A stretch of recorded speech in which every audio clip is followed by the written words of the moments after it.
is afraid. The stranger frightens him. Not me. I am beyond his reach. Perhaps because I am his toy, not his prey.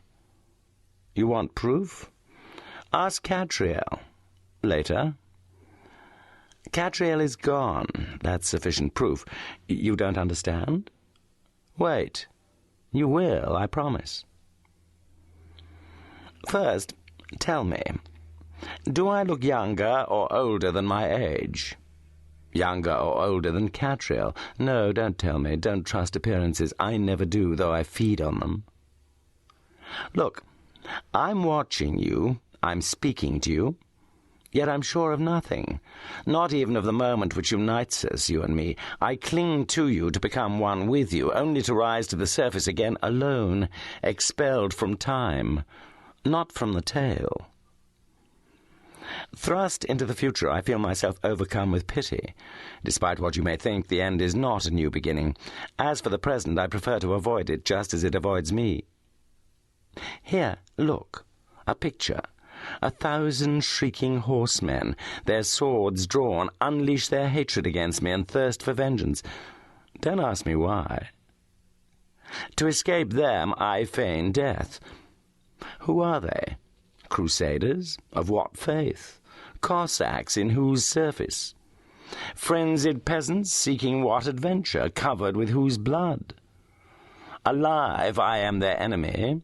Dead, they proclaim me God. So it is for my soul's sake, for my everlasting glory, that they repeatedly wish to destroy me and destroy my memory. But they don't succeed. My memory is stronger than they are. They should know that by now. Kill a Jew and you make him immortal. His memory independently survives him. And his enemies as well. The harder they strike, the more stubborn the Jewish resistance. So, naturally, they are troubled. Puzzled by its convulsions, awed by its fits of delirious fire. Poor men. They are the players, but my memory governs the rules of their game. They regard themselves as hunters, and so they are, but they're quarry as well, and that they can never comprehend. Well, that's their problem, not mine. Anyway, do come closer. The beggar insists. Please. Don't worry, he'll only take what belongs to him. Besides, he's not really a beggar. He neither begs nor asks for anything, either from man or from God. What is given to him, he gives in turn. How, then, does he manage to live and survive? An odd question. At night I dwell among madmen, visionaries, vagabonds of all types. My friends, my companions. I'll tell you about them. During the day they're hardly to be seen, too busy, too shy as well. People enjoy ridiculing or pitying them. They accept it with grace. It is their way of helping others just as they help themselves. Members of a secret brotherhood bound by strict codes of loyalty and contained pride. They make common cause. Don't try cheating them. They will outsmart you, and you won't even know it. Only the initiated can decipher the code they use to transmit information. Stay away from so-or-so. He is in a bad mood this morning. Get at such and such. He has just come into a fortune. Their occult knowledge comes from reliable sources. Their eyes and ears are everywhere. Nothing escapes them. They have access to society's most obscure enclaves. But don't worry. Their intelligence network is not put to ill use. Blackmail or stock market? Not interested. Glory and power? Too easily acquired. To receive is a greater challenge. Hence the poor of Jerusalem shall stay poor forever. You'll meet them soon. Right now? It is still too early. Nightfall will bring them.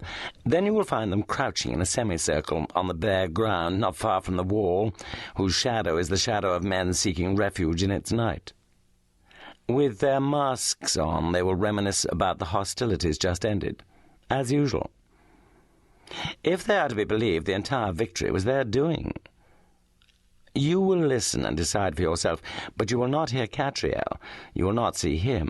Sorry. I shall tell you about him, but you will not meet him in person. He disappeared in battle, Catriel. The war swept him away, one wave among many. For weeks they looked for him in field hospitals and among the fallen. In vain. He was not taken prisoner, nor was he wandering around in towns deserted by man. Finally the search was abandoned. It had to be. Some day his case will be reopened. People will ask in astonishment, "Still no trace of Catriel?" I shall answer, "His trace?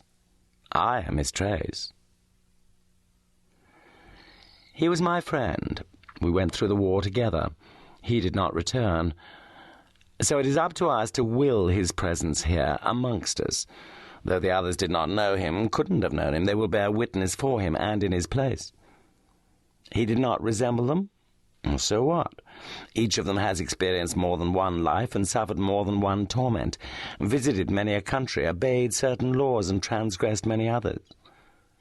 Each knows the secret is eternal and eternally hidden. The roads lead nowhere. They converge not at one, but at 1,000 points. He who says, "I," has said everything. Just as every man contains all men, this word contains all words. It is the only word God uttered at Mount Sinai. Yet one must know how to pronounce it as he does. He says "I," and it means "I who am with you, within you." We say "I," and it means "I who am opposed to you, all of you." His "I" embraces men. Ours divides them. On his lips, "I" means love. On ours, too, but it is no longer the same love. For it is easy for us to love one another. It is even easy to love our enemies, much easier than to love ourselves. Shlomo, an old Hasid you will soon meet, exclaimed one day in despair, "What have I gained by becoming blind, since I continue to see myself?" Poor man. He wouldn't have gained anything had he stopped seeing himself. The game is rigged. There is nothing to gain, and nothing to lose, which makes it worse. To defeat death, to defeat it by accident against one's wish, is neither victory nor blessing. Ask me, I know. Once, in the Orient, I talked of suicide with a sage whose clear and gentle eyes seemed forever to be gazing at a never-ending sunset.